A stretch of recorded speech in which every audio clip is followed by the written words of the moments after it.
Kamusta YouTube?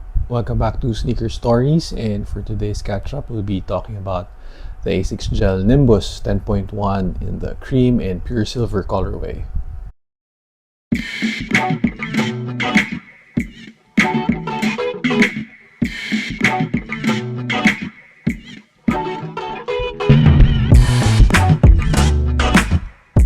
This was never a target to be part of my collection because I already have the Kayano 14. Looking at it, it's very similar to the Kayano 14. The comfort level is the same. The style factor is the same. But the price? More on that later. This was actually the first purchase when I was in Korea with my family. Because if you're following Sneaker Stories, you'd know that I was in the hunt for the 990 V6. We were done with the tours, we were done with the sightseeing. I was excited to buy a new pair, and I wanted to give my XT6 a break. And walking through the shopping street of Myeongdong, I went to ABC Mart. I saw a lot of sneakers that I wanted to take home, but this one in particular caught my attention. And I must say, Korea is the best place for sneaker shopping. Do you agree? Unfortunately, there was no more 9.5. And I think size 10 was too roomy for me during that time. But I just couldn't let it go. But there are many things that I like about the Nimbus 10.1. Number one, the colorway. I will always be drawn to earth tones. I actually played basketball in these. Can you imagine?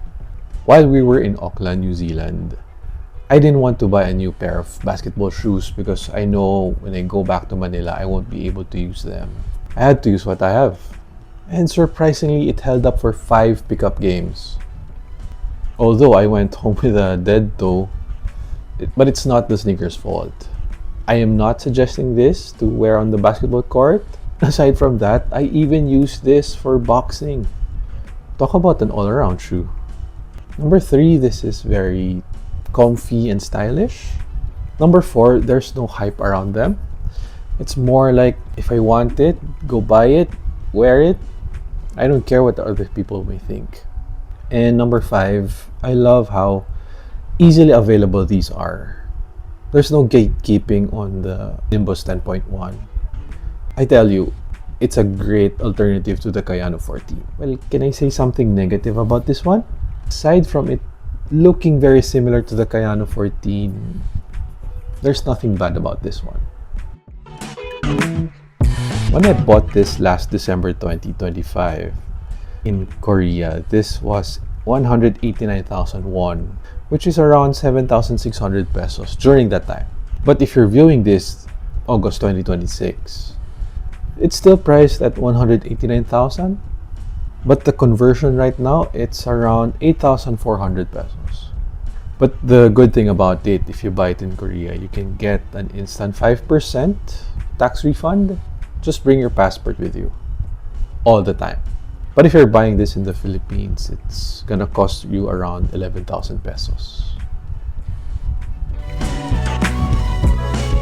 Okay, it was like a breath of fresh air, especially coming from the XT6.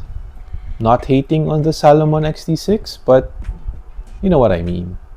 The comfort was just as amazing as the Kayano 14, not constricting, and there's enough room at the toes.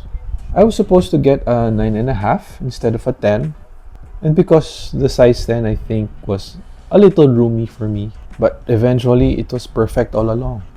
I suggest going true to size for that perfect fit, or maybe a half size up for a little wiggle room. If you want something different, or maybe slightly similar to the Kayano 14, this one's for you. This is a perfect everyday sneaker, and this can be your all-around beater. You can last the whole day wearing this. And if you find this in the outlet, quickly grab a pair, and you won't regret that.